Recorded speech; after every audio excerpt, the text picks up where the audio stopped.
Bienvenidos a la entrevista de Informa TVX. Estamos cerrando el año y es un momento oportuno para poder hacer un balance sobre determinadas áreas en la vida nacional que nos afectan día con día. Uno de esos es la política. Por eso queremos conocer un balance legislativo al cierre del 2014. Me acompaña en este espacio de entrevista Denis Córdoba, diputado del FMLN, con quien haremos un análisis de la producción legislativa durante este año. Diputado, bienvenido a TVX. Hola Saúl, un gusto saludarte. Un saludo para todos los televidentes de TVX que me imagino están disfrutando de estas fiestas de fin de año. Sin lugar a dudas, y también es importante conocer su análisis en este momento del día, diputado.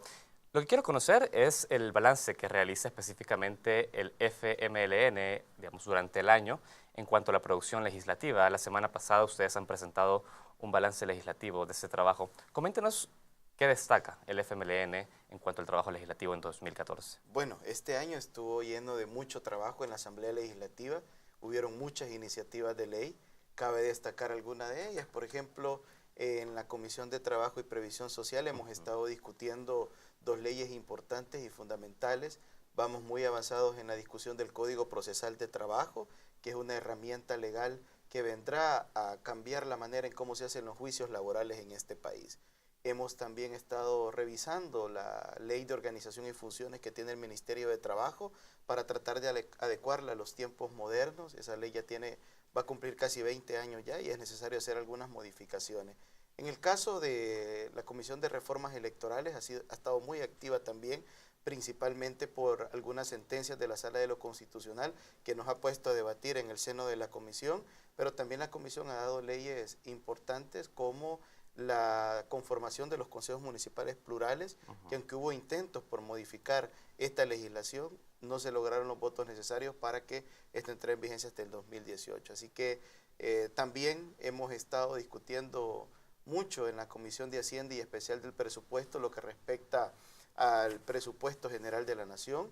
Los presupuestos generales de la Nación de estos periodos, desde el presidente Funes y el presidente Salvador Sánchez Serén, han contado con la aprobación de todas las fuerzas políticas, menos la del Partido Arena, y nosotros lamentamos eso porque en el presupuesto de la Nación van proyectos importantes, van proyectos como la implementación a partir del otro año de los paquetes escolares para jóvenes bachilleres, va también la implementación de varios programas sociales que se van a seguir impulsando desde las diversas carteras del Estado. Pero cabe destacar también que quedamos con algunas deudas legislativas. No se logró la ratificación constitucional del agua. Nosotros queríamos que este año pudiéramos contar con esa reforma constitucional para darle ese pleno derecho al pueblo salvadoreño.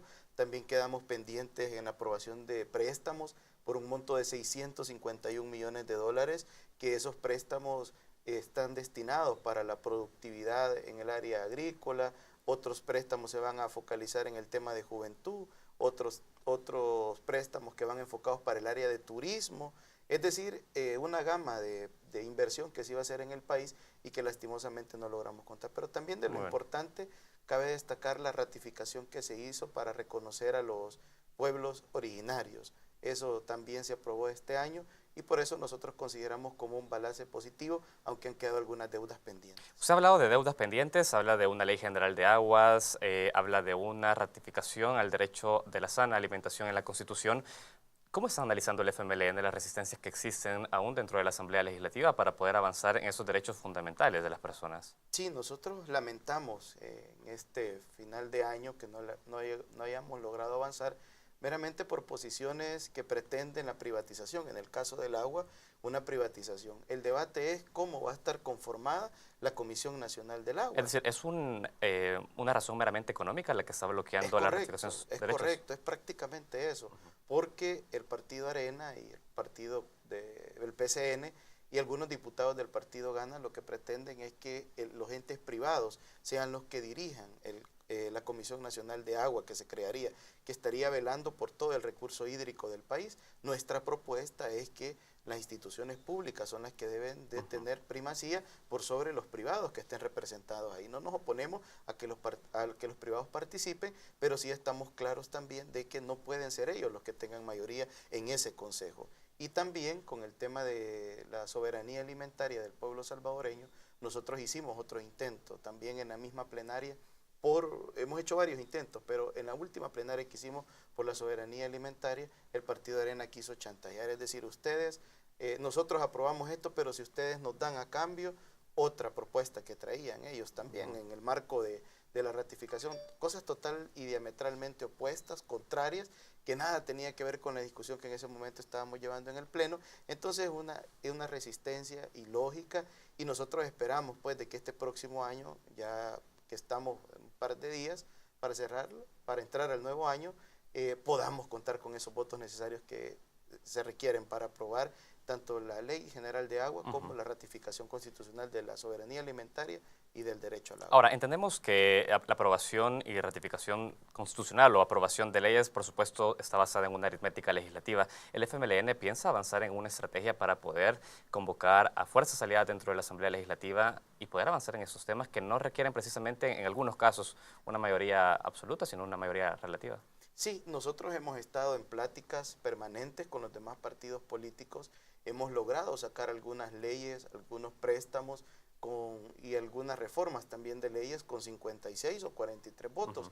El Partido de Arena la mayoría de veces se ha quedado aislado y nosotros consideramos que esa no debería ser la actitud del principal partido de oposición, más debería tener una proyección de apoyar aquello que venga a mejorar las condiciones de vida del pueblo salvadoreño. El FMLN siempre ha tenido la iniciativa del diálogo en la mayoría de comisiones. Hoy los amigos salvadoreños y salvadoreñas pueden vernos a través del canal legislativo, ya ahora es televisión pública, y también a través de la radio legislativa nos puede escuchar. Ahí escucharán los debates que se hacen y en la cual nosotros en la mayoría de comisiones tratamos de consensar para que el trabajo sea productivo y que la gente también la percepción que tiene que los diputados y diputadas de la Asamblea Legislativa no hacen mayor trabajo por mejorarle las condiciones de vida, que ellos sepan también que eso que ven en la televisión y lo que escuchan a través de la radio es contrario a ese argumento. Diputado, me gustaría analizar con usted un punto importante y es que en los últimos años, a través de las leyes aprobadas, se ha visto una mayor participación del Estado, un Estado más presente, un Estado más activo, incluso dentro de lo económico. Hablamos, por ejemplo, de una ley de medicamentos, donde ya existe una regulación por parte del Estado en precios. Hablamos de una ley de protección social también. ¿Cómo está analizando también el FMLN el paso de tener un Estado poco activo dentro de la vida del día a día del salvadoreño a un Estado mucho más presente hoy por hoy dentro de la conformación política y social, ¿no? ¿Cómo sí, es eso? Es importante también el avance en esta legislatura que hemos logrado, ya prácticamente eso del dejar hacer, dejar pasar, en materia económica no mucho cuadra con la nueva realidad del Salvador. Hoy tenemos ya un Estado más activo, más dinámico, instituciones fuertes que están presentes en temas como la ley de medicamentos. Tenemos una Dirección Nacional de Medicamentos que está vigilante siempre sobre el tema de precios y que no se violenten los derechos también de los consumidores de medicamentos. Y otra de las deudas también que tenemos, y eso es importante, cabe destacar hablando del tema de la salud, es la propuesta de ley para el trato a los pacientes en los hospitales y en aquellos consultorios privados de médicos. ¿Qué hay de eso? Esa dificultad. ¿Qué tipo de deuda? No pudimos avanzar en la discusión de esa ley. Es una iniciativa de ley que hizo el FMLN para que los derechos de los pacientes en los lugares donde se atienden sean vistos como seres humanos y no como muchas veces los médicos o enfermeras tratan a los pacientes en los hospitales, sino que se les dé un trato digno. Esa es una de las cosas. ¿Proponen sanciones para quienes nosotros hemos propuesto sanciones en esa ley? Hemos establecido también parámetros de cómo deben de ser atendidos los pacientes en los hospitales, pero como digo, en la Comisión de Salud cuando llegó esta propuesta no contó con el apoyo de las demás fracciones legislativas y no hemos podido. Ahí se ha quedado en el archivo pendiente de discusión. Pero volviendo a la pregunta en el tema del Estado, de la intervención del Estado, hoy también de mencionar, hay una institucionalidad en materia de transparencia y anticorrupción, la ley de transparencia, el Instituto de Transparencia, y esto nos obliga también a todos los funcionarios públicos que podamos rendirle cuenta a la población y a la población también a pedir informes sobre lo que hacemos y cuánto es lo que gastamos de sus recursos. Muy bien, hablamos de eso, de un Estado más presente dentro de la economía, dentro de la vida política misma. ¿Cómo el FMLN está planteando también el diálogo y con fuerzas que no están precisamente bajo esta lógica de un Estado presente? Por ejemplo, hemos visto, usted señala las resistencias en el Partido Arena y se habla de poder generar mejores condiciones al sector empresarial para poder generar trabajo. ¿Cómo ve también esa sentencia por parte de los partidos de derecha en el país? Bueno, en el caso, por ejemplo, de especialmente los préstamos. Ellos dicen que nosotros nos oponemos a la inversión privada y que no los apoyamos. Quiero decirle a los amigos televidentes que en este momento en la Asamblea Legislativa quedamos pendientes de aprobar un préstamo de 25 millones de dólares que iba a venir a invertirse en todos los municipios de la zona costera, aparte de lo de Fomilenio. Esto era para aquellos municipios, 11 municipios para ser específico, que iban a ser intervenidos para mejorar su infraestructura y para mejorar todas las condiciones alrededor de ellos para generar más turismo. Municipios como Puerto de la Libertad iban a ser beneficiados con este préstamo y la idea era dárselos a los micros y pequeños empresarios de esa zona para que invirtieran más en sus locales, en sus hoteles y estos pudieran ser más atractivos para los turistas. Lastimosamente no contamos con los votos necesarios para aprobar este préstamo. Solo pongo un ejemplo. Otro que es el de ciencia y tecnología de 30 millones de dólares, que este viene para educación, para tecnificar a muchos de nuestros jóvenes que en este momento no tienen la posibilidad de contar en sus centros de estudio con una computadora o con otro tipo de tecnología. Bueno. Es decir, se han estado oponiendo al desarrollo del país porque nosotros consideramos que invertir en educación y invertir en turismo en este momento es una de las prioridades del gobierno del FMLN y por eso desde la Asamblea Legislativa estamos impulsando este tipo de crédito. Diputado, usted forma parte de la Comisión de Hacienda y especial del presupuesto. Hay un tema que quiero tocar con usted, tengo que hacer una pausa, seguiremos conversando en este espacio de entrevista al volver de la misma. No nos cambie, enseguida volvemos con esta entrevista con Denis Córdoba, diputado del FMLN. Regresamos.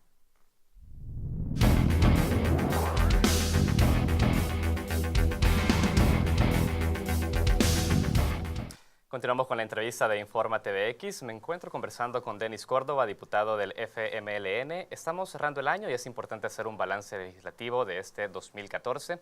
Ya nos compartía, diputado, algunas de las leyes que considera el FMLN más importantes, más relevantes durante el 2014.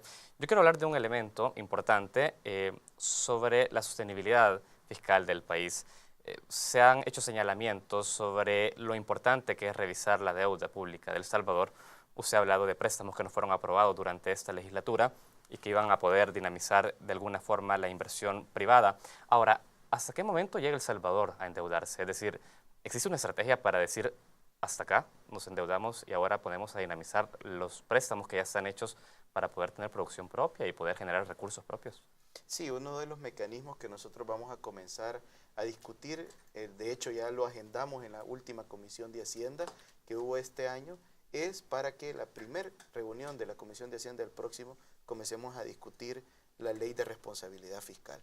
Sobre esa ya hay 4 iniciativas de ley de los diversos partidos políticos y en base a eso también y algunas recomendaciones que han dado los organismos financieros internacionales, vamos a comenzar nosotros a discutir esa propuesta porque es necesario ir revisando también qué vamos a hacer para ir disminuyendo tanto la deuda pública e ir generándole mayores ingresos al gobierno. Porque esto se trata de una ecuación que debe de ir de la mano. Es decir, por una parte debemos de ir también buscando la manera de ir evitando algún gasto excesivo que pueda haber en algunas carteras del Estado, en otras instituciones, pero por otro también hay que generarle ingresos, porque si no, no vamos a poder contar con los dineros necesarios para ir tratando la manera de saldar la deuda. Pero creo que es fundamental también plantear que el presidente Salvador Sánchez Serén se comprometió en una propuesta integral de reforma a la ley de pensiones, que es uno de los problemas graves que tenemos en el país.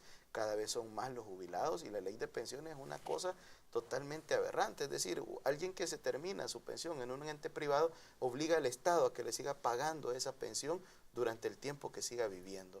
Nunca cotizó con el Estado nunca le guardó fondos, las AFP se aprovecharon durante todo el tiempo que estuvieron ahorrando y después le dicen, mire, se le terminó el fondo hoy, que le pague el Estado. Entonces al final lo terminamos pagando todos y todos los salvadoreños. Hay que hacer una reforma estructural al tema de pensiones.